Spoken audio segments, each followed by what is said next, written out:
அர்த்தமுள்ள வாழ்வு என்ற நிகழ்ச்சியின் மூலமாக உங்களை மறுபடியும் சந்திப்பதில் நான் பெருமகிழ்ச்சி அடைகிறேன். கடந்த சில வாரங்களாக நாம் எப்படி மேற்கொள்ள வேண்டும், எப்படி ஜெயங்கொள்ளுகிறவர்களாக மாற வேண்டும், ஜெயங்கொள்ளுகிறவர்களுக்கு ஆண்டவர் வைத்திருக்கிற பொறுப்புகளை குறித்து தியானித்து வந்தோம். குறிப்பாக நாம் பாவத்தை மேற்கொள்ள வேண்டும் என்பதை குறித்து கடந்த வாரத்திலே தியானித்தோம். மற்ற பதிவுகளை நீங்கள் காண வேண்டுமென்றால் நரேந்திரநாத் எம்எம் என்கின்ற யூடியூபிலும் www.divinetruth.asia என்கிற இணையதளத்திலும் காணலாம். பாவத்தை மேற்கொள்ள வேண்டும் என்று சொன்னோம். ஆனால் எப்படி மேற்கொள்ள வேண்டும் என்பதை குறித்து இந்த வாரத்திலே நாம் தியானிக்கலாம். இது பாவம், இது பாவமில்லை என்பது நாம் வேதத்தை படித்தோ வேதாகமங்களை படித்தோ மற்றும் தெரிந்து கொள்ள வேண்டிய அவசியமில்லை. ஆண்டவர் மனித குலத்திற்கு மனசாட்சியின் மூலமாக அடிப்படை பாவங்களை குறித்து மனசாட்சியின் மூலமாகவே தெரிவிக்கிறார். அதன் பிறகு நாம் வேதங்களை படிக்கும்போது, வேதாகமத்தை படிக்கும்போது அவருடைய மேற்படியான எதிர்பார்ப்புகளையும் நாம் தெரிந்து கொள்ள ஏதுவாக இருக்கிறது. ஆதலால் நமக்கு சாக்குப்போக்கு சொல்ல இடமில்லை. ஏனென்றால் முன்பே நாம் தியானித்தது போல உபாகமம் 30வது அதிகாரம் வசனங்கள் 11 தொடங்கி 14 முடிய ஆண்டவர் நமக்கு மோசையின் மூலமாக சொல்லுகிறது, நான் இன்று உனக்கு விதிக்கிற கட்டளை உனக்கு மறைப்பொருளும் அல்ல, அது உனக்கு தூரமானதும் அல்ல. நாங்கள் அதை கேட்டு அதன்படி செய்யும் பொருட்டு எங்கள் நிமித்தம் வானத்துக்கு ஏறி அதை எங்களுக்கு கொண்டு வருகிறவன் யார் என்று நீ சொல்லத்தக்கதாக அது வானத்தில் உள்ளதும் அல்ல. நாங்கள் அதை கேட்டு அதன் பொருட்டு செய்யும் பொருட்டு எங்கள் நிமித்தம் சமுத்திரத்தை கடந்து அதை கொண்டு வருகிறவன் யார் என்று நீ சொல்லத்தக்கதாக அது சமுத்திரத்துக்கும் அப்பால் உள்ளதும் அல்ல. நீ அந்த வார்த்தையின்படியே செய்யும் பொருட்டு அது உனக்கு மிகவும் சமீபமாய் உன் வாயிலும் உன் இருதயத்திலும் இருக்கிறது. 19வது வசனத்திலே அவர் சொல்லுகிறார், நான் ஜீவனையும் மரணத்தையும் ஆசீர்வாதத்தையும் சாபத்தையும் உனக்கு முன் வைத்தேன் என்று உங்கள் மேல் வானத்தையும் பூமியும் என்று சாட்சி வைக்கிறேன். ஆகையால் நீயும் உன் சந்ததியும் பிழைக்கும்படிக்கு நீ ஜீவனை தெரிந்து கொண்டு என்று அதே உபாகமம் 30வது அதிகாரத்திலே 19வது வசனத்திலே நம்மை எச்சரிக்கிறார். ஆகையால் நாம் பாவத்தை மேற்கொள்ள வேண்டுமென்றால் முதலாவது பாவம் என்றால் என்ன என்பதை தெரிந்து கொள்ள வேண்டும். அதற்கு நாம் மனசாட்சிக்கு பயந்தவர்களாக இருக்கும்போது அது நமக்கு ஆண்டவர் புலப்படுத்துவார். அதன் பிறகு நாம் வேதத்தில் பிரியமாக இருக்கும்போது மனசாட்சியின் மூலமாக ஓரளவுக்கு நமக்கு புலப்படுத்துவார். அதற்கு மேலே அவர் வேதாகமத்திலே அவருடைய எதிர்பார்ப்புகளையும் அவருடைய விருப்பு வெறுப்புகளையும் நமக்கு சொல்லியிருக்கிறார். அதை நாம் சங்கீத புஸ்தகம் 1வது அதிகாரம் முதல் 2 வசனங்களிலே நாம் இப்படி நமக்கு எழுதப்பட்டிருக்கிறதை காண்கிறோம். துன்மார்கருடைய ஆலோசனையில் நடவாமலும் பாவிகளுடைய வழியில் நில்லாமலும் பரிகாசக்காரர் உட்காரும் இடத்தில் உட்காராமலும் கர்த்தருடைய வேதத்தில் பிரியமாயிருந்து இரவும் பகலும் அவருடைய வேதத்தில் தியானமாயிருக்கிற மனுஷன் பாக்கியவான். கர்த்தருடைய பிள்ளைகளே, நாம் துன்மார்களுடைய ஆலோசனையில் நடவாமலும் பாவிகளுடைய வழியில் நில்லாமலும் இவர்களோடு நாம் சேர்ந்தோம் என்றால் அவர்களுடைய வழிகளை நாம் கற்றுக்கொள்வோம். பாவத்தை மேற்கொள்வது கடினமாக இருக்கும். அதற்கு மாறாக கர்த்தருடைய வேதத்தில் பிரியமாயிருந்து இரவும் பகலும் தியானமாயிருந்தால் நாம் மேற்கொள்ள முடியும். மத்தேயு எழுதின சுவிசேஷம் 26வது அதிகாரம் 41வது வசனத்தில் இப்படியாக நமக்கு எழுதப்பட்டிருக்கிறது, நீங்கள் சோதனைக்கு உட்படாதபடிக்கு விழித்திருந்து ஜெபம் பண்ணுங்கள். ஆவி உற்சாகம் உள்ளது தான், மாம்சமோ பலவீனம் உள்ளது என்றார். கர்த்தருடைய பிள்ளைகளே, நீங்கள் சோதனைக்கு உட்படாதபடிக்கு, சோதனைக்காரன் சாத்தான் நம்மை சோதிக்க வருவான். நாம் விழித்திருந்து ஜெபம் செய்யும்போது அவனை மேற்கொள்ள ஏதுவாக இருக்கும். ஆவி உற்சாகமுள்ளதாக இருக்கிறது, ஆனால் மாம்சமோ பலவீனமாக இருக்கிறது. நாம் மேற்கொள்ள வேண்டும் என்றால் ஜெபம் செய்து விழித்திருக்க வேண்டும்.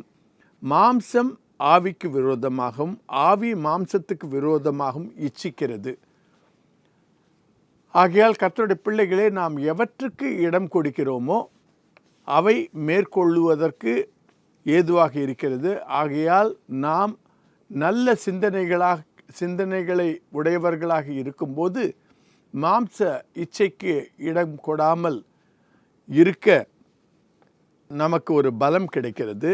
அதற்கு நாம் என்ன செய்ய வேண்டும் என்று பார்ப்போமானால், பிலிப்பியர் 4வது அதிகாரம் 8வது வசனத்தில் பவுலடிகளார் நமக்கு இந்த உபதேசத்தை சொல்லியிருக்கிறார். கடைசியாக சகோதரரே, உண்மையுள்ளவைகள் எவைகளோ, ஒழுக்கமுள்ளவைகள் எவைகளோ, நீதியுள்ளவைகள் எவைகளோ, கற்புள்ளவைகள் எவைகளோ, அன்புள்ளவைகள் எவைகளோ, நற்கீர்த்தி உள்ளவைகள் எவைகளோ, புண்ணியம் எதுவோ, புகழ் எதுவோ, அவைகளையே சிந்தித்து கொண்டிருங்கள். நம்முடைய மனதை நாம் நன்மைக்கு ஏதுவாக வைக்கும்போது தீய சிந்தனைகளுக்கு இடம் கொடாமல் இருப்போம். குரங்கை சிந்திக்காமல் இரு என்று நாம் முயற்சி செய்தால் அந்த குரங்கு தான் நமக்கு ஞாபகத்துக்கு வரும். அதற்கு மாறாக வேத வாக்கியங்களை சிந்தித்து கொண்டிரு, நல்லதை சிந்தித்து கொண்டிரு என்று சொல்லும்போது, நாம் அப்படி செய்யும்போது நாம் இந்த இச்சைகளிலிருந்து விடுபெற ஏதுவாக இருக்கும். ஒரு எஸ்கிமோ இருந்தார். அவருக்கு 2 ஓநாய்கள் இருந்தது. ஒன்று கருத்த ஓநாய், இன்னொன்று சாம்பல் நிற ஓநாய். இவர் கிராமங்கள் தோறும் போய் அவைகளை சண்டைக்கு விடுவார். கருப்பு ஓநாய் ஜெயித்தது என்று வைத்துக்கொள்வோம். 3 நாட்கள் கழித்து மறுபடியும் அவர் சண்டைக்கு விடுவதாக அறிவிப்பார். ஆனால் இன்று அவர் என்ன சொல்வார் என்றால், நீங்கள் அதன் மேல் பெட் கட்டலாம், பணம் கட்டலாம் என்று கூறுவார். அப்பொழுது அதை முன்பு பார்த்தவர்கள் அந்த கருத்த ஓநாய் முன்பு ஜெயித்திருந்ததானால் அதன் மீது கட்டுவார்கள். மற்றபடியும் சொல்லுவார்கள் மற்றவர்களுக்கு, இந்த ஓநாய் தான் 3 நாட்களுக்கு முன்பாக ஜெயித்தது என்று. ஸோ எல்லோரும் அதன் மீது கட்டுவார்கள். ஆனால் அன்று அந்த எஸ்கிமோ என்றால் இந்த பனிப்பிரதேசத்தில் இருப்பவர், மாறாக அந்த சாம்பல் நிற ஓநாயை ஜெயித்துவிடும். யாருக்கும் ஒன்றுமே புரியாது, இது எப்படி நடந்தது? 3 நாட்களுக்கு முன்பாக அந்த கருத்த ஓநாய் ஜெயித்ததல்லவா, இன்று எப்படி இந்த சாம்பல் நிற ஓநாய் ஜெயித்தது என்றெல்லாம் புலம்பிக் கொண்டிருப்பார்கள் பணத்தை இழந்ததினாலே. ஒரு காலகட்டத்திலே அவருக்கு வயதான பிறகு அவருக்கும் வயதாகிவிட்டது, அந்த ஓநாய்களுக்கும் வயதாகிவிட்டது. அந்த பணியிலிருந்து அவர் விடுதலை பெற்றார். அப்பொழுது ஒரு மனிதர் இதை பார்த்து கொண்டிருந்தவர் அவரிடத்தில் அணுகி, ஐயா, மனிதர்களே ஒருத்தருக்கு ஒருத்தர் விட்டு கொடு என்றால் விட்டு கொடுக்க மாட்டார்கள். நீங்கள் எப்படி ஒரு ஓநாயை விட்டு கொடுத்து சாதிக்கிறீர்கள்?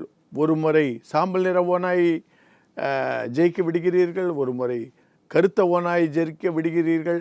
எப்படி உங்களால் சாத்தியமாயிற்று என்று கேட்டபோது அவர் சிரித்து கொண்டே சொன்னார், ஐயா, அது மிக சுலபம். எந்த ஓநாயை நான் ஜெயிக்க விரும்புகிறேனோ அந்த ஓநாய்க்கு 3 நாட்களாக நன்றாக சாப்பாடு கொடுப்பேன். எந்த ஓநாய் தோற்க வேண்டும் என்று நினைக்கிறவனோ அதற்கு ஆகாரம் கொடுக்க மாட்டேன். சண்டை செய்யும் நாளிலே எந்த ஓநாய் நன்றாக ஆகாரம் உண்டதோ அது லகுவாக வென்றுவிடும். அதுதான் இதனுடைய ரகசியம் என்றாராம். அதுபோல கர்த்தருக்குள் பிரியமானவர்களே, நமக்குள்ளும் 2 ஓநாய்கள் சண்டையிட்டு கொண்டிருக்கின்றன. ஆவிக்குரிய ஓநாய், மாம்சத்துக்குரிய ஓநாய். நாம் எந்த ஓநாய்க்கு அதிகமாக ஆகாரம் கொடுக்கிறோமோ அந்த ஓநாய் ஜெயிப்பதற்கு அதிக வாய்ப்புள்ளது.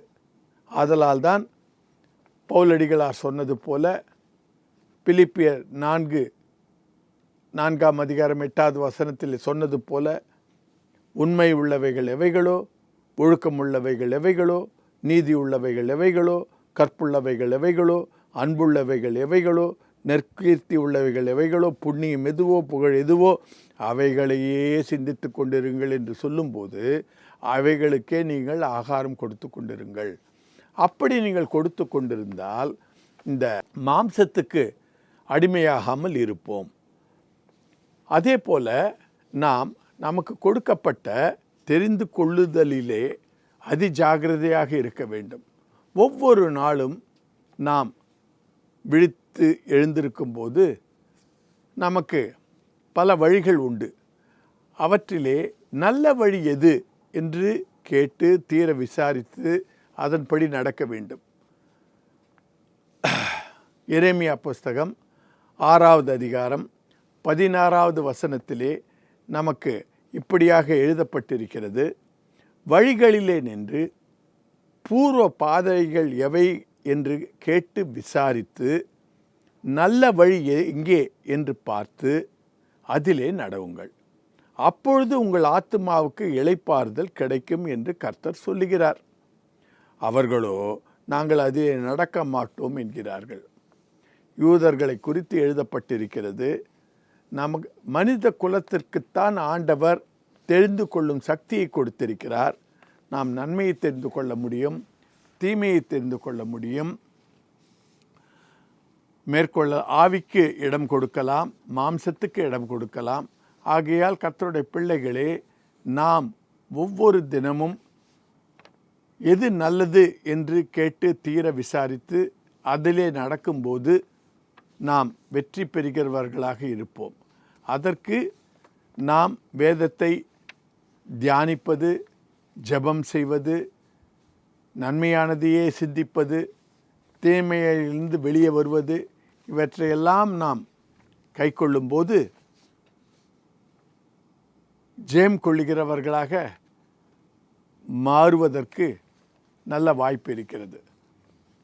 அதனால் நமக்கு கொடுக்கப்பட்ட இந்த சில காலங்களிலே அவற்றை நன்றாக உபயோகப்படுத்தி கொண்டு ஜெயம் கொள்ளும் ஒரு வாழ்க்கையை வாழ என்னெல்லாம் தேவையோ அவற்றையெல்லாம் ஆண்டவர் நமக்கு கொடுத்திருக்கிறார். அதை சிந்தித்து கொண்டு அதன்படி நடக்கும்போது இங்கு ஜெயம் கொள்ளுகிறவர்களாக இருப்போம். நித்தியத்திலே நல்ல பொறுப்புகளை வகிக்கிறவர்களாகவும் இருப்போம்.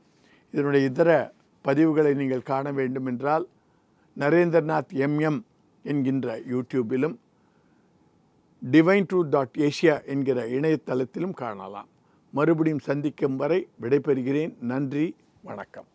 என்னடா யோசிக்கிற? அவங்கள மாதிரியான சர்வீஸ் அண்ட் அப்ரோச்சை நீ பார்த்துருக்கவே முடியாது. 3 வருஷத்துக்கு முன்னாடி நான் பார்த்துருக்கல, இப்போ நான் பார்க்குறேன்ல. How confident I am because I have taken a right decision. எக்கனாமிக்கல்டா, இன்சூரன்ஸ் கூட கிளைம் பண்ணிக்கலாம். ப்ரீமெச்சூர் பேபிஸ்லேருந்து ஓல்ட் ஏஜ் பீப்புள் வரைக்கும் விசிட் பண்ணுற ஒரு இடம். அந்த அங்கிள் நம்பரை வாங்கி தரேன். அந்த அங்கிள் தான் எனக்கும் ஹெல்ப் பண்ணாரு.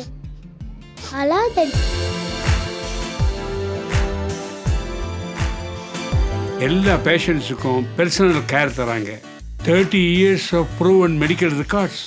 All eye care treatment under one roof. அதான் RK ஐ சென்டரோட ஸ்பெஷாலிட்டி.